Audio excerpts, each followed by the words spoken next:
So Trump wants to cap credit card companies at a 10% interest rate is what they're going to be able to charge consumers.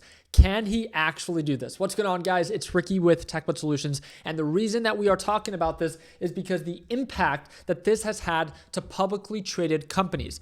Based off of this news, Donald Trump took to Truth Social where he's saying that the American public are getting ripped off by credit card companies, being charged 20 to 30% or even more, which is true, right?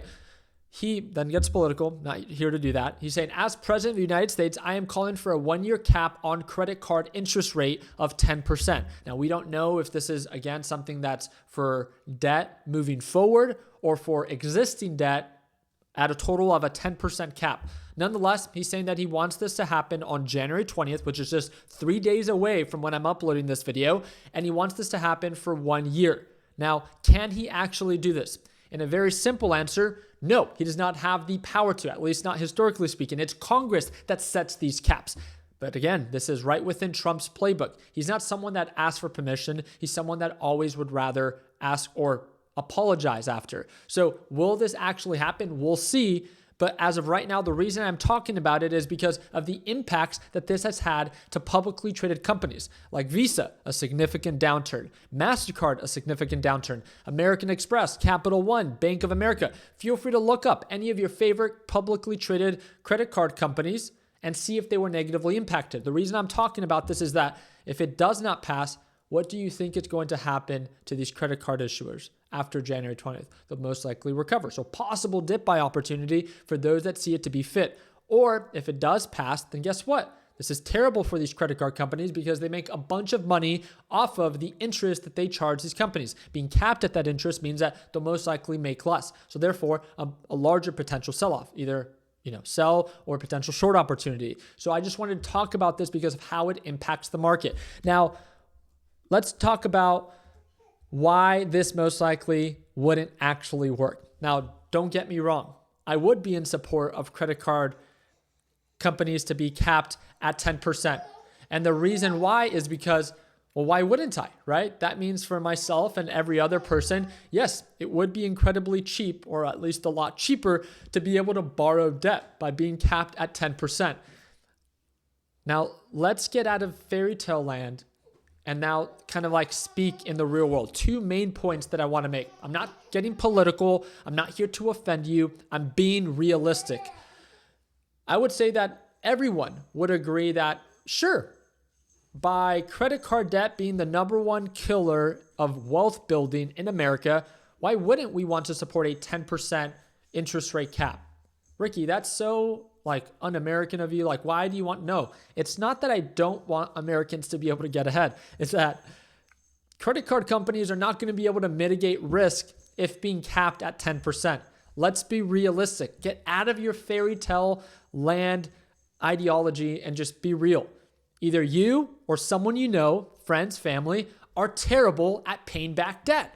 There's a reason there is now a record 1.23 trillion, not billion, not million, trillion in total credit card debt in the US at an average interest rate of 21%, because Americans do not pay back what they borrow. I mean, think about the United States. You would think that, oh, they're going to cap, Trump is trying to cap us or have these credit card companies be capped at 10%. Well, I don't think the United States is great at paying back its debt either, being over $38 trillion in debt. It's just like you're in no position to be telling others and especially other companies, how much or how little they can charge for what they allow consumers to borrow at. Realistically speaking, credit card companies will not be able to mitigate risk. Just a perfect example.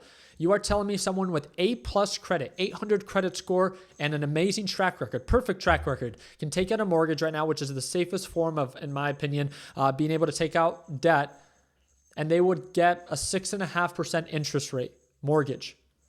Now you're telling me that the worst borrower from the 6.5% is the best.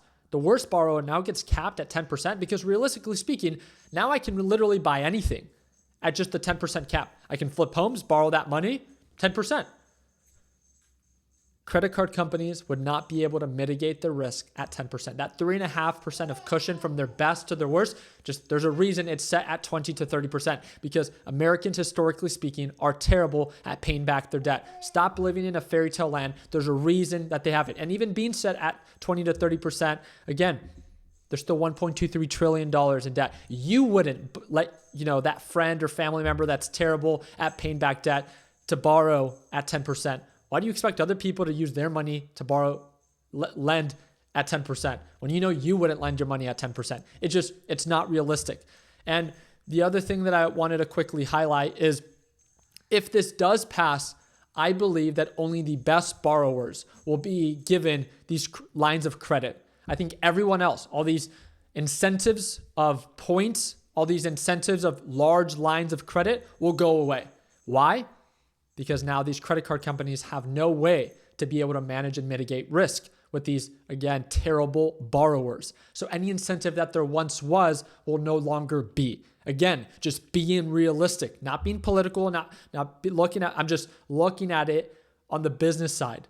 We all know that people are terrible at paying back debt. For myself, I have a really good credit score.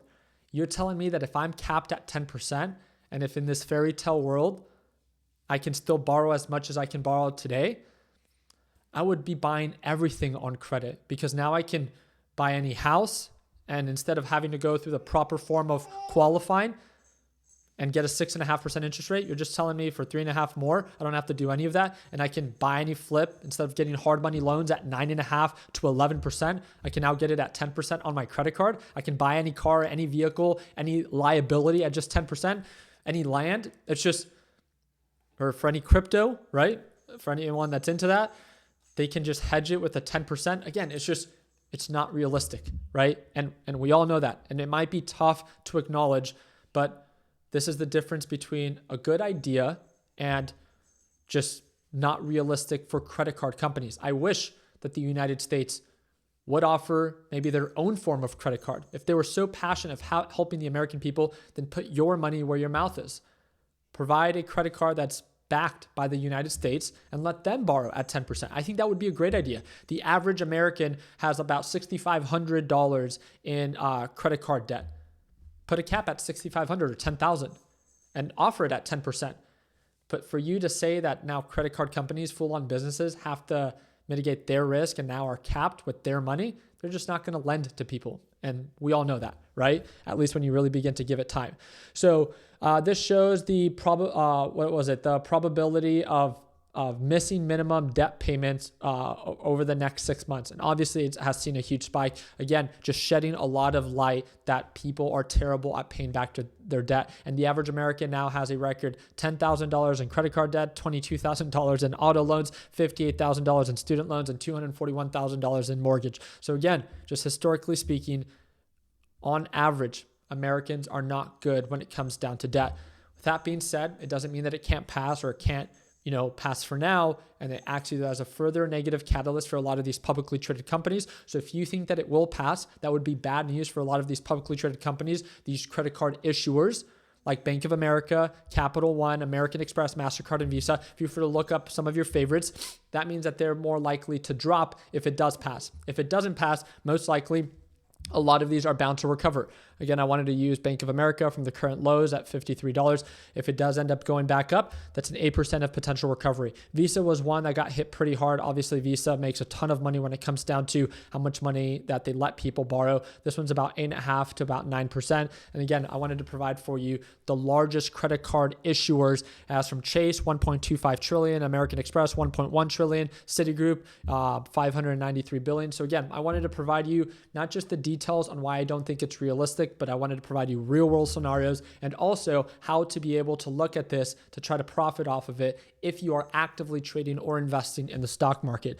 Now, again, I get it that because of what it is that I said in this video, it can trigger some of you of like, oh my God, you're only in support of big companies. I'm here to support, just the average. It's not that. It's just like, there's no reason to pretend that something is a good idea when we know it's not sustainable. If you wouldn't lend your money to that one friend that's terrible at paying back people at 10%, how do you expect credit card companies that's how they make their money to be that naive to lend on them. Realistically speaking, it's just all the incentives for credit card companies will go away and all those credit lines will go away and people with terrible credit just won't have credit cards. And that's realistically what will most likely happen. So you guys let me know down in the comment section what you think. Again, I like to be very straightforward with you guys and give it to you how it is. And realistically speaking, I just don't see this to be something that can sustain itself. And if it does pass, I just think it's going to be terrible for anyone that does have terrible credit. You're not going to be able to take out any lines of credit. So you guys let me know down in the comment section what you think. Hope that earns a thumbs up. Please consider subscribing. And again, I do plan to trade a lot of these credit card companies once the markets open on Tuesday. The stock market will be closed on Monday in observance to MLK Day. So on Tuesday, right at market open, I will see you for our live trading session. If you want to tune on in, we have a huge discount going on. Second link in the description down below. It's a one-time payment for lifetime access. We have members that signed up in 2018. They paid once and still watch me trade live today. Like always, let's make sure that we end the year on a green note. Take care, team.